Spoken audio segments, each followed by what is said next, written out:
നമസ്കാരം, എല്ലാ കൂട്ടുകാർക്കും പുതിയൊരു വീഡിയോയിലേക്ക് സ്വാഗതം. തേങ്ങാപ്പാൽ ഒഴിച്ച് അവൽ കൊണ്ടൊരു അടിപൊളി ഹൽവയുടെ റെസിപ്പിയാണ് നമ്മളിന്ന് ചെയ്യുന്നത്. എല്ലാവരും വീഡിയോ സ്കിപ്പ് ചെയ്യാതെ തന്നെ കാണണം. വീഡിയോ ഇഷ്ടപ്പെടുകയാണെങ്കിൽ ലൈക്ക് ചെയ്യാനും ഷെയർ ചെയ്യാനും മറക്കല്ലേ. നമ്മുടെ ചാനലൊന്ന് സബ്സ്ക്രൈബ് ചെയ്ത് സപ്പോർട്ട് ചെയ്തേക്കണേ.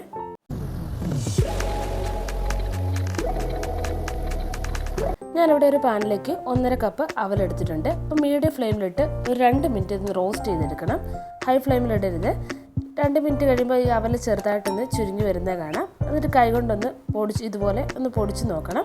ഇങ്ങനെ കൈകൊണ്ട് നമ്മൾ നന്നായിട്ട് പ്രസ് ചെയ്യുമ്പോൾ നന്നായിട്ട് പൊടിഞ്ഞ് കിട്ടുന്നുണ്ടെങ്കിൽ അന്നേരം തന്നെ ഫ്ലെയിം ഓഫ് ചെയ്ത് വേറൊരു പാത്രത്തിലേക്ക് മാറ്റി വെക്കാം. ചെറുതായിട്ടൊന്ന് ചൂട് താഴ്ന്നു വരുമ്പോൾ മിക്സിയുടെ പൊടിക്കുന്ന ജാറിലിട്ട് നന്നായിട്ട് ഇതുപോലെ ഒന്ന് പൊടിച്ചെടുക്കണം. ഇനി നമുക്കിതിലേക്കുള്ള ശർക്കരപ്പാനി തയ്യാറാക്കി എടുക്കാൻ 1 കപ്പ് ശർക്കരയാണ് എടുത്തിരിക്കുന്നത്. അപ്പോൾ കറുത്ത ശർക്കര എടുക്കുകയാണെങ്കിൽ ഒന്നും കൂടെ ഹൽവയ്ക്ക് നല്ല കളർ കിട്ടും. 1 കപ്പ് ശർക്കര ഒരു പാനിലേക്ക് ഇട്ട് കൊടുത്തിട്ടുണ്ട്. അതിലേക്ക് 3/4 കപ്പ് വെള്ളം കൂടെ ഒഴിച്ച് നന്നായിട്ട് ശർക്കരയൊക്കെ ഒന്ന് ഉരുകി വരുന്നിടം വരെ ഒന്ന് വെയിറ്റ് ചെയ്യണം. ഒത്തിരി അങ്ങ് തിളപ്പിക്കുകയൊന്നും വേണ്ട. അത് ഈ ഒരു പാകത്തിന് നമുക്ക് ഫ്ലെയിം ഓഫ് ചെയ്ത് കൊടുക്കാം. ഇനി ഇതിലേക്കുള്ള തേങ്ങാപ്പാൽ തയ്യാറാക്കാനായിട്ട് 1 കപ്പ് ചിരകിയ തേങ്ങ എടുത്തിട്ടുണ്ട്. അതൊരു മിക്സിയുടെ ജാറിലേക്ക് ഇട്ട് കൊടുക്കാം. അതിലേക്ക് അതേ അളവിൽ തന്നെ 1 കപ്പ് വെള്ളം കൂടെ ഒഴിച്ച് ഒന്ന് അടിച്ചെടുക്കണം. ഒത്തിരി അങ്ങ് അരയ്ക്കുകയൊന്നും ചെയ്യരുത്. 10 സെക്കൻഡ് ഒരു സ്പീഡിൽ തന്നെ ഒന്ന് കറക്കിയെടുത്താൽ മതി. എന്നിട്ട് ഇതുപോലെ ഒരു അരിപ്പ് വെച്ച് നന്നായിട്ട് തേങ്ങാപ്പാൽ ഒന്ന് പിഴിഞ്ഞെടുക്കണം. കൈകൊണ്ട് പിഴിഞ്ഞെടുക്കുന്നതായിരിക്കും നല്ലത്. അന്നേരം നന്നായിട്ട് തേങ്ങാപ്പാൽ നമുക്ക് കിട്ടുകയുള്ളൂ. ആദ്യം പിഴിഞ്ഞ് മാറ്റി അതേ തേങ്ങ ഒന്നും കൂടെ 1 കപ്പ് വെള്ളത്തിലൊന്ന് അടിച്ചെടുക്കുന്നുണ്ട്. എന്നിട്ട് നമ്മൾ ആദ്യം എടുത്ത് മാറ്റി വെച്ചിരിക്കുന്ന അതേ പാലിലേക്ക് തന്നെ ഒന്നും കൂടെ പിഴിഞ്ഞെടുക്കുന്നുണ്ട്. മൊത്തം നമുക്കിവിടെ 2 കപ്പ് തേങ്ങാപ്പാൽ കിട്ടിയിട്ടുണ്ട്. അതിലേക്ക് നമ്മൾ നേരത്തെ പൊടിച്ചു വെച്ചിരിക്കുന്ന അവലും കൂടെ ചേർത്ത് നന്നായിട്ട് കട്ടകളൊന്നും ഇല്ലാതെ ഒരു വിസ്ക് വെച്ച് ഇതുപോലെ ഒന്ന് മിക്സ് ചെയ്തെടുക്കണം. 1.5 കപ്പ് അവലിന് 1 കപ്പ് ചിരകിയ ശർക്കരയും 1 കപ്പ് ചിരകിയ തേങ്ങ എടുക്കുകയാണെങ്കിൽ കറക്റ്റ് പാകമായിരിക്കും. തേങ്ങ എടുത്തിരിക്കുന്ന അതേ അളവിൽ തന്നെ അതിലേക്ക് ഒഴിക്കുന്ന വെള്ളം കൂടെ എടുക്കാൻ ശ്രദ്ധിക്കണം. ഹൽവ സെറ്റ് ചെയ്യാനായിട്ടുള്ള ട്രേ എടുത്തിട്ട് അതിലേക്ക് ഓയിലോ നെയ്യോ ഒന്ന് നന്നായിട്ടൊന്ന് പുരട്ടി കൊടുക്കാം. എന്നിട്ട് ആദ്യം തന്നെ അത് ചെയ്ത് മാറ്റി വെച്ചേക്കാം.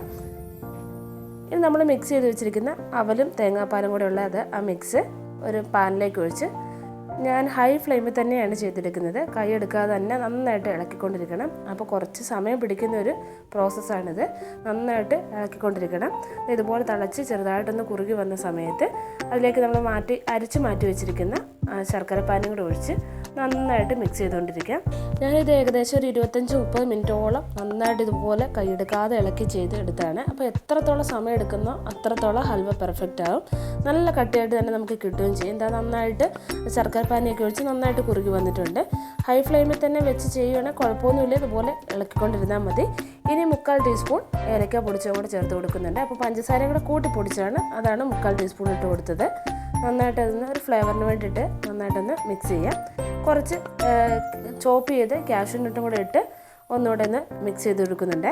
അപ്പോൾ നിങ്ങൾക്ക് വേണമെങ്കിൽ വെളുത്ത എള്ളും കൂടെ ചേർത്ത് കൊടുക്കാം. ഒരു നുള്ളു ഉപ്പും കൂടെ ചേർത്ത് ഒന്ന് മിക്സ് ചെയ്യുന്നുണ്ട്. മധുരമൊക്കെ ഒന്ന് ബാലൻസ് ചെയ്യാൻ വേണ്ടിയാണ്. ഏകദേശം ഒരു 15-20 മിനിറ്റോളമായി എങ്ങനെ മിക്സ് ചെയ്യാൻ തുടങ്ങിയിട്ട് ഇതായത് നന്നായിട്ടൊന്ന് കുറുകി കിട്ടിയിട്ടുണ്ട്. ഇനി നമുക്കിത് പാനിയിൽ നിന്ന് വിട്ട് വരുന്ന പരുവത്തിൽ വേണം എടുക്കാൻ. ഇപ്പം തന്നെ ഏകദേശം പാനിൽ നിന്നൊക്കെ വിട്ട് വന്നിട്ടുണ്ട്. അപ്പോൾ പാനിൽ നിന്ന് നന്നായിട്ട് വിട്ട് ഒരു ബോൾ പരുവാക്കാം. ആ പാകത്തിന് വേണം നമുക്കിന്ന് ഓഫ് ചെയ്യാൻ. ഈ സമയത്ത് വേണമെങ്കിൽ നിങ്ങൾക്ക് കുറച്ച് നെയ്യ് ഇഷ്ടമുണ്ടെങ്കിൽ ചേർത്ത് കൊടുക്കാം. ഞാനിതൊന്നും ചേർത്ത് കൊടുക്കുന്നില്ല. ഈ ഒരു പാകത്തിന് ഓഫ് ചെയ്ത് കൊടുക്കുന്നുണ്ട്. കറക്റ്റ് പാകമാണ്. നമ്മൾ ഗ്രീസ് ചെയ്ത് വെച്ചിരിക്കുന്ന ട്രേയിലേക്ക് ഒന്ന് ചൂടോടെ തന്നെ ഇട്ടൊന്ന് സെറ്റ് ചെയ്ത് കൊടുക്കണം. ഇതുപോലെ സ്പാച്ചിൽ വെച്ചോ സ്പൂൺ വെച്ചോ നന്നായിട്ടൊന്ന് സെറ്റ് ചെയ്ത് കൊടുക്കാം. ഇനി ഇതൊരു 5 മണിക്കൂർ വരെ കുറഞ്ഞ നമുക്ക് റൂം ടെമ്പറേച്ചറിലൊന്ന് തണുപ്പിച്ചെടുക്കണം. ഇല്ലെങ്കിൽ ഇത് പിറ്റേ ദിവസം എടുത്താലും നല്ലതായിരിക്കും. ഒരു കുഴപ്പമില്ല. പിറ്റേ ദിവസം എടുക്കുന്നതായിരിക്കും ഏറ്റവും ടേസ്റ്റ്. ഞാനിതൊരു 5-6 മണിക്കൂർ റൂം ടെമ്പറേച്ചറിൽ വെച്ചൊന്ന് തണുപ്പിച്ചെടുക്കുന്നതാണ്. എങ്കിലും നല്ല കട്ടിയുള്ള നല്ല അടിപൊളി പെർഫെക്റ്റ് ആയിട്ടുള്ള ഹൽവ കിട്ടിയിട്ടുണ്ട്. ഇത്ര ഞാൻ പ്രതീക്ഷിച്ചില്ല. ഞാനിപ്പോൾ ഉണ്ടാക്കിയ ഹൽവ റെസിപ്പിയിൽ ഏറ്റവും ഇഷ്ടപ്പെട്ട ഒരു ഹൽവയാണിത്.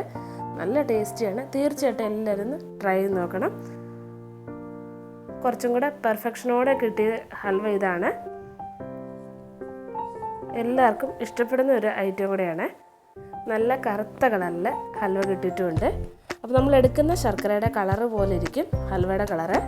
തീർച്ചയായിട്ടും എല്ലാവരും ഇതൊന്ന് വീട്ടിൽ ട്രൈ ചെയ്ത് നോക്കണം. ഇന്നത്തെ വീഡിയോ എല്ലാവർക്കും ഇഷ്ടമായെന്ന് വിചാരിക്കുന്നു. ഇഷ്ടമെങ്കിൽ ലൈക്ക് ചെയ്യാനും ഷെയർ ചെയ്യാനും മറക്കല്ലേ.